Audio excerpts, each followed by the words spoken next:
So, hello everyone, I am Abhishek, a first year MBBS student at UPMS FI. तो क्या है UPMS? UPMS means Uttar Pradesh University of Medical Sciences. So today we'll be discussing all about it. Be its courses offered, the campus, MBBS admissions, fees, hostel allotments, and everything else. तो चालू करते हैं। तो हमारा college है एक गांव में जिसका नाम है सैफई। तो ये गांव हुआ करता है बहुत ही फेमस पॉलिटिशियन श्री मुलायम सिंह यादव जी का। तो यहीं पे ये कॉलेज इस्टेब्लिश है। ये स्टार्ट हुआ था 2006 में, जब इसका नाम यूपी रिम्स हुआ करता था, Uttar Pradesh rural institute of medical sciences. फिर 2016 में इसको इंडिपेंडेंट यूनिवर्सिटी बना दिया गया। अब इसका नाम Uttar Pradesh university of medical sciences है। तो यूपीएमएस में क्या कोर्सेज ऑफर किए जाते हैं? तो first MBBS, paramedical courses, BSc nursing and everything. फिर उसके बाद MDS, that is the PG in dental sciences. और एमबीबीएस के बाद भी बहुत सारे पीजी सीट्स यहाँ पे अवेलेबल हैं। तो अभी UPMS is the second university in UP to hold dental seats after KGMU। तो इस बार हमारे कॉलेज में 50 सीट्स आई हैं डेंटल की। तो मतलब BDS में एडमिशन्स होंगे इस बार 50 बच्चों के। तो अब बात करते हैं MBBS एडमिशन्स की। तो जब बात एडमिशन की आती है तो सबसे पहले कट ऑफ। तो इसमें as every other college 85% seats UP के बच्चों के लिए रिजर्व्ड रहती हैं और 15% सीट्स ऑल इंडिया कोटा में जाती हैं। तो बात करें ऑल इंडिया कोटा की, तो ऑल इंडिया कोटा की जो कट ऑफ है वो हाई एंड पे जाएगी। तो अराउंड 10 to 11,000 पे UPMS अलॉट होता है। और अगर यूपी की बात करेंगे तो यूपी में फर्स्ट राउंड की कट ऑफ जो गई थी लास्ट टाइम, वो अराउंड 14,500 या 800 गई होगी। और सेकेंड राउंड 17,000 तक, सेकेंड या थर्ड राउंड तक। तो मतलब अगर आपकी रैंक 17,000 के अंडर है या 17,500 के अंडर है तो आप अप्लाई कर सकते हैं, फिल कर सकते हैं। फर्स्ट राउंड में नहीं मिलेगा, बट सेकेंड राउंड या थर्ड राउंड में आपको अलॉट हो सकता है UPMS। तो अगर हम जाते हैं SC ST की कट ऑफ के लिए, तो I have displayed it on the screen. तो cut off category wise general, OBC, SC ST everything is placed here, so you can see. तो कट ऑफ के बाद दूसरी बात आती है डॉक्यूमेंट्स क्या लगेंगे UPMS में एडमिशन्स के लिए? तो डॉक्यूमेंट्स अगर स्टार्ट करें तो सबसे पहले नीट का आपका अलॉटमेंट लेटर, जो भी आपको DGME अगर यूपी से काउंसलिंग से मिला है तो यूपी DGME, या ऑल इंडिया काउंसलिंग से मिला है तो आपको अलॉटमेंट लेटर MCC की वेबसाइट पे मिलेगा, उससे आप डाउनलोड करके लाना होगा। फिर उसके बाद एडमिट कार्ड, आपका नीट का रिज़ल्ट जिसको रैंक लेटर भी बोलते हैं। फिर उसके बाद आपका जो भी आपने रजिस्ट्रेशन स्लिप, जो भी यूपी की DGME पे जब रजिस्ट्रेशन करते हैं तब एक रजिस्ट्रेशन स्लिप और फ़ी स्लिप वगैरह मिलती है, वो आपको लानी पड़ेगी। एक हाई स्कूल और 12th की मार्कशीट जो कि लगती है। फिर TC, माइग्रेशन, और आपका एक कैरेक्टर सर्टिफिकेट जो आपका कॉलेज बना के देगा, वो भी आपको लाना होगा। फिर आपका एक अगर कोई रिजर्वेशन सर्टिफिकेट है, जैसे कि OBC सर्टिफिकेट हो गया या OBC NCL, डोमिसाइल सर्टिफिकेट, और रिजर्वेशन सर्टिफिकेट में OBC, EWS या आप किसी PH कैटेगरी से बिलोंग करते हैं वो। फिर आपका कैरेक्टर सर्टिफिकेट जो कि ऑफर्ड होगा लास्ट इंस्टीट्यूट जिसमें आपने कोई भी पढ़ाई की थी। अगर आप BSc कर रहे थे या 12th कर रहे थे, जो भी कर रहे थे, तो उससे आपको माइग्रेशन सर्टिफिकेट लेना पड़ेगा, कैरेक्टर सर्टिफिकेट लेना पड़ेगा। फिर आपका एक आधार का कॉपी, और ये जो भी डॉक्यूमेंट्स हैं सारे पे सेल्फ अटेस्ट रहेंगे, यानी कि सबकी 2-2 कॉपी और उन पे साइन आपका लगेगा। फिर उसके बाद डोमिसाइल सर्टिफिकेट लगेगा आपका। फिर एक एफिडेविट लगेगा, 2 एफिडेविट लगते हैं। एक बॉन्ड के लिए लगता है, जो सर्विस बॉन्ड है यूपी में 2 साल का, उसके लिए लगता है।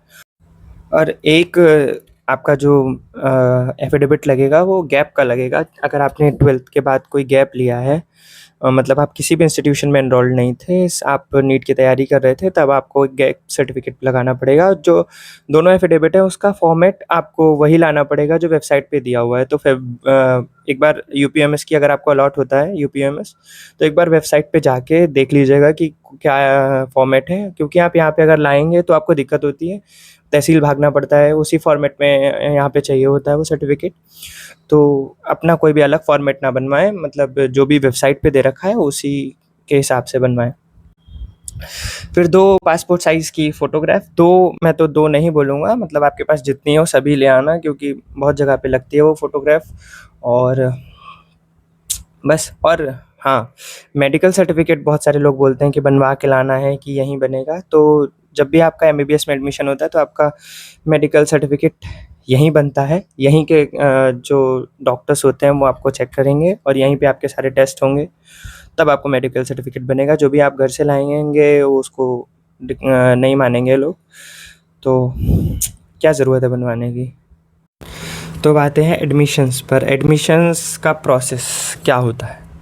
तो जब आपको एक कॉलेज अलॉट होगा, आपको अलॉटमेंट लेटर डाउनलोड करेंगे और यहाँ पे अपना सारा डॉक्यूमेंट उनकी 2 कॉपीज़ के साथ लेके आएंगे। फिर उसके बाद आपको पहले सारे डॉक्यूमेंट वेरिफिकेशन कराना है अपना, और इसमें आपके एक ओरिजिनल और 2 कॉपीज़ लानी होंगी, वो लगेंगी यहाँ पे।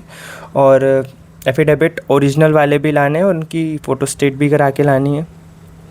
फिर उसके बाद आपको फ़ीस सबमिट करनी पड़ेगी। फ़ीस सबमिट करने के लिए आपको यहाँ पे ऑनलाइन फ़ीस सबमिट होती है, और फ़ीस स्ट्रक्चर मैं आपको यहाँ पे दिखा दूँगा।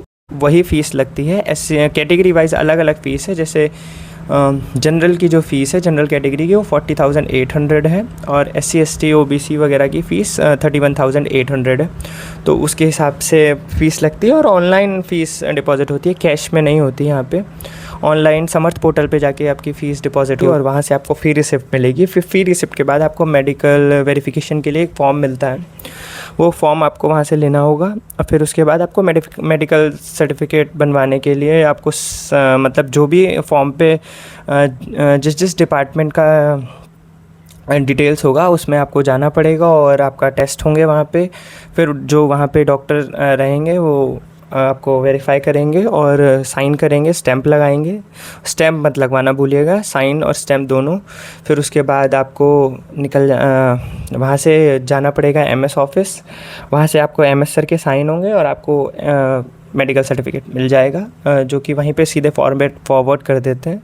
तो फिर से आपको एकेडमिक ब्लॉक जाना पड़ेगा, और वहाँ से आपका सारा कुछ होगा। और फिर वहाँ एक बार वेरिफिकेशन होगा, फिर आपको एक एडमिशन स्लिप मिल जाएगी जिसको लेके आपको घर जाना होगा, क्योंकि हॉस्टल अलॉटमेंट तुरंत तो नहीं होता। फर्स्ट राउंड के बाद तुरंत नहीं होता है, कुछ दिन बाद ही होता है।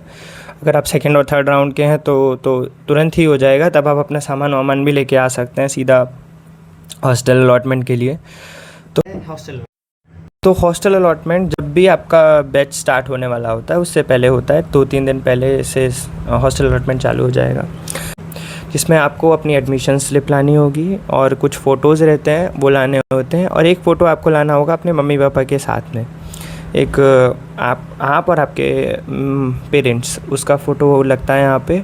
फिर उसके बाद हॉस्टल अलॉटमेंट होता है। तो हॉस्टल अलॉटमेंट में कोई चार्जेस नहीं लगते, क्योंकि वो आपके फ़ी में ही इंक्लूडेड होते हैं। हॉस्टल के जो चार्जेस हैं, इलेक्ट्रिक चार्जेस या जो भी हैं, वो आपके हॉस्टल चार्जेस में ही इंक्लूडेड रहेंगे।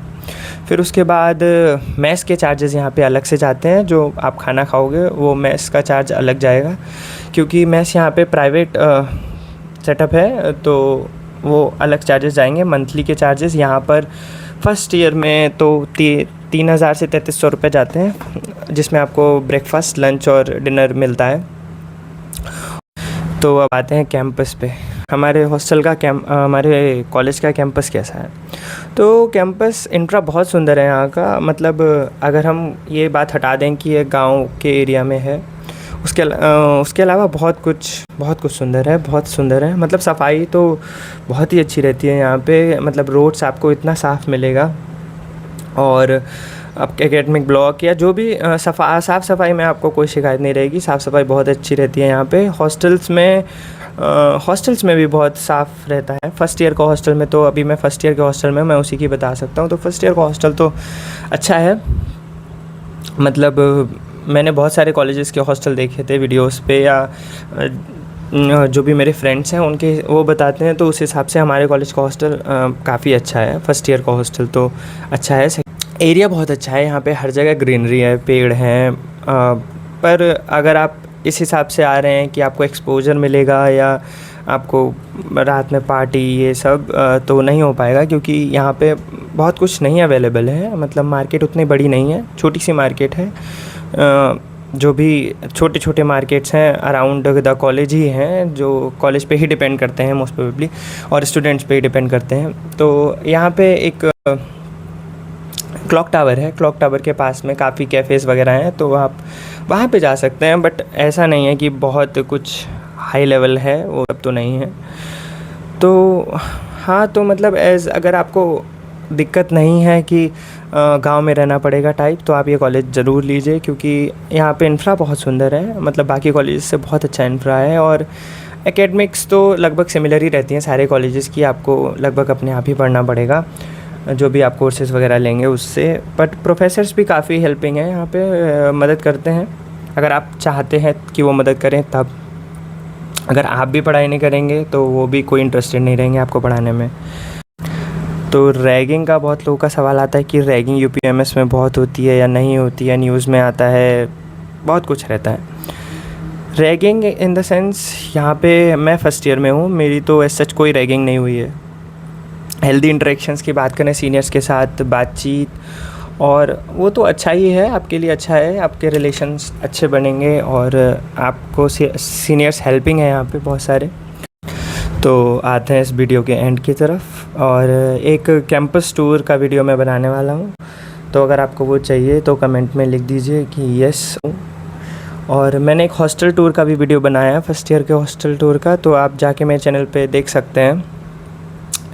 तो अभी तो आप अपनी काउंसलिंग पे ध्यान दीजिए, एमसीसी और यूपीडीजीएमई या यूपी नीट की वेबसाइट पे जाके बार बार देखिए, जो भी आपको नोटिसेस आते हैं वो पढ़िए, क्या डॉक्यूमेंट्स ज़रूरत है या कुछ भी। वो अभी तो काउंसलिंग स्टार्ट हो गई है, आपका शेड्यूल आ गया है, शायद 4 या 5 से आपके रजिस्ट्रेशन स्टार्ट हैं, तो उस पर फोकस करिए और डॉक्यूमेंट्स रेडी रखिए जो भी है, क्योंकि डॉक्यूमेंट्स के चक्कर में तो नहीं रुकना चाहिए एडमिशन मेरे हिसाब से। और नहीं भी रुकता है, वो आपको टाइम दे देते हैं कॉलेज वाले, इतना हाइपर होने की ज़रूरत नहीं है, बट इतना केयरलेस भी नहीं होना है कि कॉलेज वाले तो टाइम दे ही देंगे।